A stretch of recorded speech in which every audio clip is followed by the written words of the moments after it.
खबर तक के धर्मानुरागी दर्शक वृंद, खबर तक के धर्मखंड के अंतर्गत आज मैं जिस कथा प्रसंग को लेकर आपके समक्ष उपस्थित हुआ हूँ, उस कथा प्रसंग का संबंध पांडवों से है।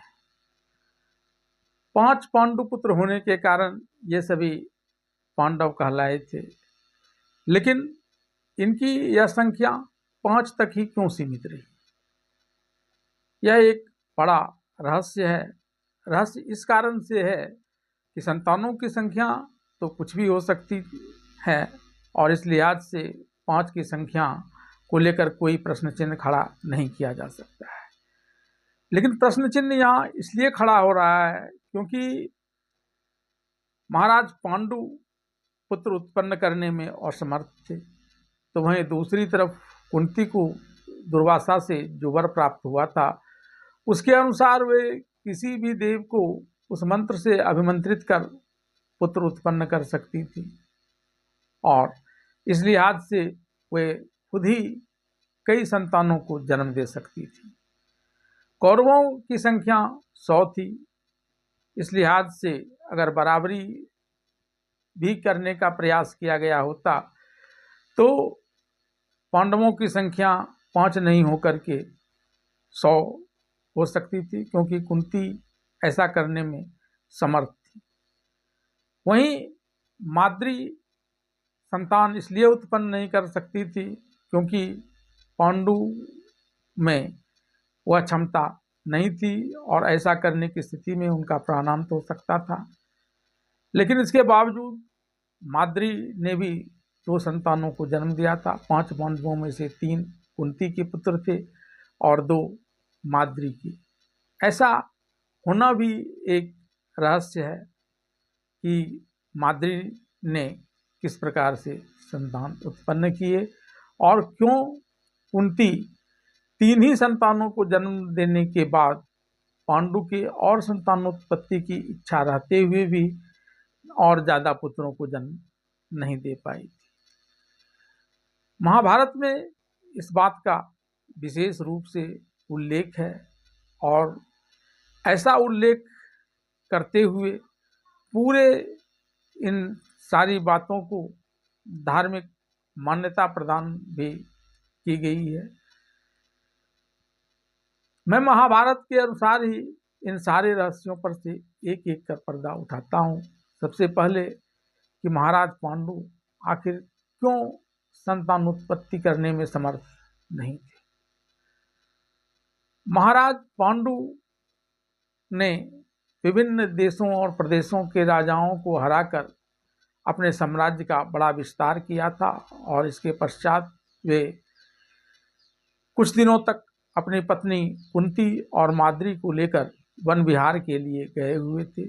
इस वन विहार के कार्यक्रम के दौरान ही उन्होंने मैथुनरथ मृग और मृगी को देखा था और अपने प्राण से मृग के प्राण हर लिए थे और तब उस मृग ने जो ऋषि किंदम थे उन्होंने महाराज पांडु से कहा कि आपने वान संधान कर मेरा उस वक्त प्राणांत हर लिए हैं जबकि मैं मैथुन रथ था और ऐसा करते समय किसी के वध का कोई धार्मिक विधान नहीं है, इसलिए मैं आपको यह श्राप देता हूँ कि आप की कभी भी मैथुनावस्था प्राप्त हुई तो आपका तत्काल प्राणांत हो जाएगा।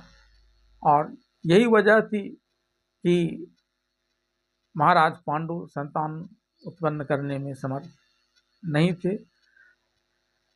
ऋषिकिंदम के इस शाप के बाद पांडु ने अपना सब कुछ त्याग दिया और फिर वे संन्यास आश्रम में प्रवृत्त होने की बात सोचने लगे थे, लेकिन उनकी पत्नी कुंती और माद्री ने उन्हें धार्मिक उपाख्यानों से तर्क देते हुए ऐसा न करने के लिए राजी कर दिया और तब उन्होंने वानप्रस्थ में तपस्यापूर्ण जीवन जीने का निर्णय लिया और हर सुखों से अपने आप को विलग करने का एक प्रण ले लिया। और कुंती तथा गंधारी ने भी इसमें उसका पूरा साथ देने की बात कही थी। इस प्रकार से जब उन लोगों के दिन गुजर रहे थे, तब एक दिन महाराज पांडु ने कई महर्षियों को स्वर्गलोक की तरफ जाते हुए देखा और उन्होंने उनसे आग्रह किया कि वे इन्हें भी साथ ले लें। तब उन ऋषियों और महर्षियों ने उन्हें यह कहकर कि आपके साथ एक दो कोमलांगी वधुएं हैं और वे स्वर्ग में जाने में सक्षम नहीं होंगी, क्योंकि स्वर्ग का मार्ग बहुत कठिन है। हालांकि महर्षियों ने इस बात का खुलासा नहीं किया कि असल परेशानी की वजह क्या थी, लेकिन महर्षियों के जाने के पश्चात जब महाराज पांडु ने स्वर्ग में जाने को लेकर चिंतन प्रारंभ किया, तो उन्होंने यह पाया कि जब तक कोई मनुष्य अपने चारों ऋणों यानी देव ऋण, ऋषि ऋण, पितर ऋण और मनुष्य ऋण से मुक्त नहीं हो जाता है, तब तक वह स्वर्ग में प्रवेश नहीं कर सकता है। महाराज पांडु देव ऋण, ऋषि ऋण और मनुष्य ऋण से पूरी तरह उऋण हो चुके थे, और पितर ऋण में भी उऋण होने के जो दो उपाय हैं, एक पितरों का श्राद्ध कर्म और दूसरा संतानोत्पत्ति, तो इसमें से वे पितरों का श्राद्ध कर्म कर उससे उऋण हो चुके थे। लेकिन अब पितर से ऋण होने के मार्ग में एक बड़ी बाधा संतानोत्पत्ति करना था, जो पांडु के द्वारा संभव नहीं था, क्योंकि ऐसा करने के क्रम में उनकी तत्काल जान जाने का बड़ा खतरा था। अपनी इस दुविधा की स्थिति को महाराज पांडु ने अपनी प्रिय पत्नी कुंती से एक दिन एकांत में कहा। तब कुंती ने उन्हें विभिन्न धार्मिक ग्रंथों के उद्धरण पेश किए, जिसमें पति के संतानोत्पत्ति करने में समर्थ न रहते हुए भी उनके धार्मिक उत्तराधिकार के प्राप्त करने की विधियां थी। जो उन प्रक्रिया से पुत्र उत्पन्न होते, वे धार्मिक रूप से उनके पुत्र माने जाते, जो पुत्र उत्पन्न करने में सक्षम नहीं थे। इसी क्रम में कुंती ने महाराज पांडु को बताया कि उन्हें एक बार दुर्वासा का सेवा करने का मौका मिला था, और उन्होंने महाराज दुर्वासा को अपनी सेवा से प्रसन्न कर लिया था। तब महर्षि दुर्वासा ने इन्हें एक वरदान दिया था कि मेरे द्वारा दिए गए इस मंत्र को अभिमंत्रित कर तुम जिस देवता से चाहोगी संतान उत्पन्न कर सकोगी। कुंती की यह बात सुन महाराज पांडु बहुत खुश हुए और उन्होंने कुंती को ऐसा करने की अनुमति प्रदान कर दी। तब कुंती ने महाराज पांडु से उनके इच्छा के अनुकूल पुत्र उत्पन्न देने की बात कही। महाराज पांडु ने उनसे कहा कि कोई धर्मात्मा पुत्र ही अपने परिवार, अपने राज्य का ढंग से पालन कर सकता है, इसलिए मुझे पुत्र के रूप में धर्मराज चाहिए। और तब कुंती ने धर्मराज को अभिमंत्रित किया दुर्वासा के दिए उस मंत्र से, और धर्मराज ने वहां आकर उन्हें अपने समागम से एक पुत्र उत्पन्न किया, जो युधिष्ठिर के रूप में जाना गया। इसके कुछ दिनों के बाद महाराज पांडु ने कुंती से कहा कि जब तक कोई वीर अपने कुल में उत्पन्न नहीं होता है, तब तक वह कुल सुरक्षित नहीं रहता है। इसलिए मेरी इच्छा है कि मुझे एक वीर पुत्र उत्पन्न हो। और तब कुंती ने वायुदेव का स्मरण किया और दुर्वासा के दिए हुए मंत्र से अभिमंत्रित कर उनसे भीम को उत्पन्न किया। इसके बाद पांडु ने फिर कुंती को बुलाकर कुछ दिनों के पश्चात कहा कि वीर और धर्मज्ञ ये दो पुत्र तो मेरे हो गए, लेकिन मेरी चाहत ऐसे पुत्र के पाने की है जो पूरे संसार में प्रसिद्ध हो और तात्कालिक अवसरों का लाभ उठाने के साथ साथ पूर्व के किए हुए कार्यों के जो दुष्परिणाम होने वाले हों उसका भी समाधान करने में सक्षम हो। और तब कुंती ने इस पर ध्यान देना प्रारंभ किया और उन्हें लगा कि ऐसा करने में देवराज इंद्र सबसे ज़्यादा प्रवीण है। और तब उन्होंने दुर्वासा के दिए उस मंत्र से इंद्र का आह्वान किया और इंद्र के समागम से अर्जुन की उत्पत्ति हुई। अर्जुन के जन्म के साथ ही उनका यश चारों तरफ फैलना प्रारंभ हो गया था और कुछ क्षणों तक खुशियां में बीतने के बाद महाराज पांडु ने फिर से कुंती को बुलाकर कहा कि उन्हें अभी और संतान उत्पन्न करने की इच्छा है। लेकिन कुंती ने तब यह कहकर उनकी इस बातों का विरोध कर दिया कि वे इस रूप में देवताओं को अभिमंत्रित कर 3 से ज़्यादा संतान उत्पन्न नहीं कर सकती हैं, क्योंकि यह धर्म के प्रतिकूल हो जाएगा। और तब उन्होंने बताया कि इस प्रकार से 3 से ज़्यादा संतान उत्पन्न करने वाली स्त्री स्वचारिणी और 4 से ज़्यादा पुत्र उत्पन्न करने वाली व्यभिचारिणी मानी जाती है, उल्टा मानी जाती है। तो महाराज पांडु और संतान की इच्छा रहने के बावजूद चुप हो गए। इसके पश्चात एक दिन माद्री ने पांडु से कहा कि महाराज आप संतान उत्पादन करने में असमर्थ हो गए हैं, मुझे इसका जरा भी दुख नहीं है।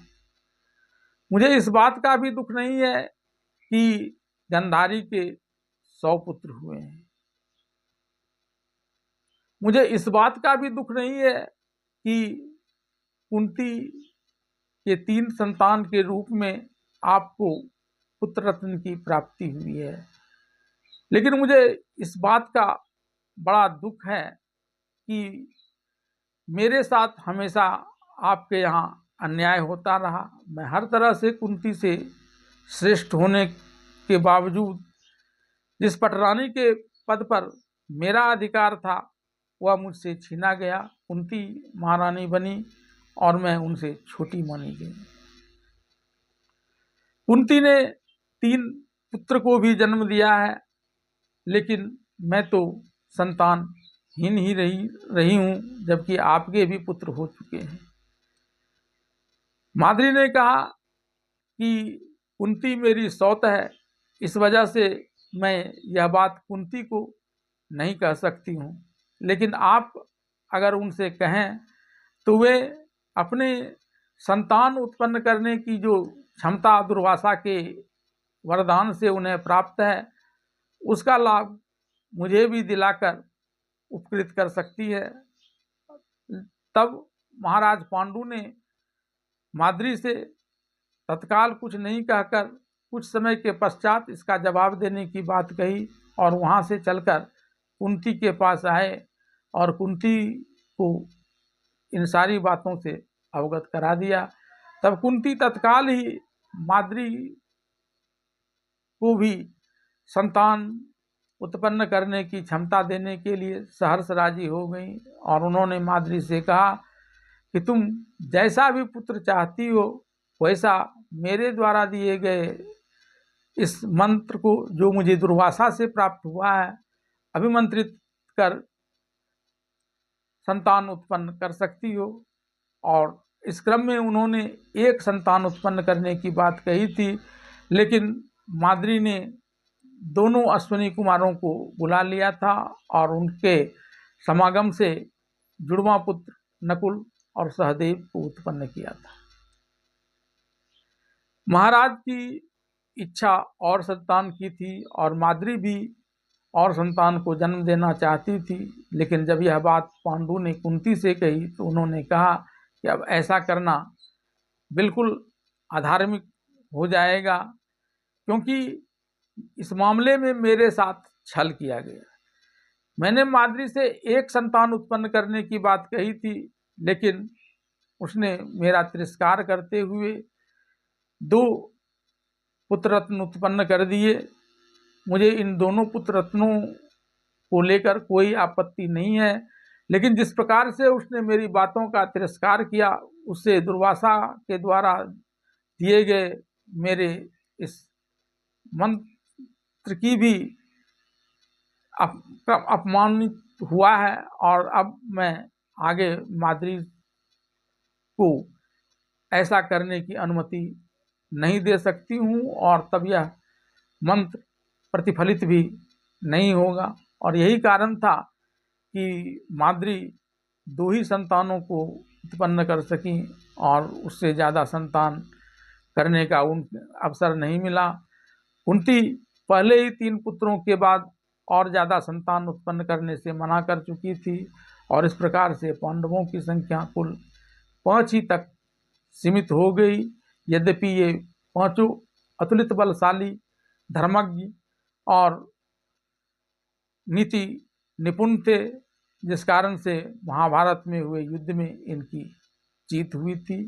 और यही कारण था, यही रहस्य था कि पांडवों की संख्या 5 ही सीमित हो गई।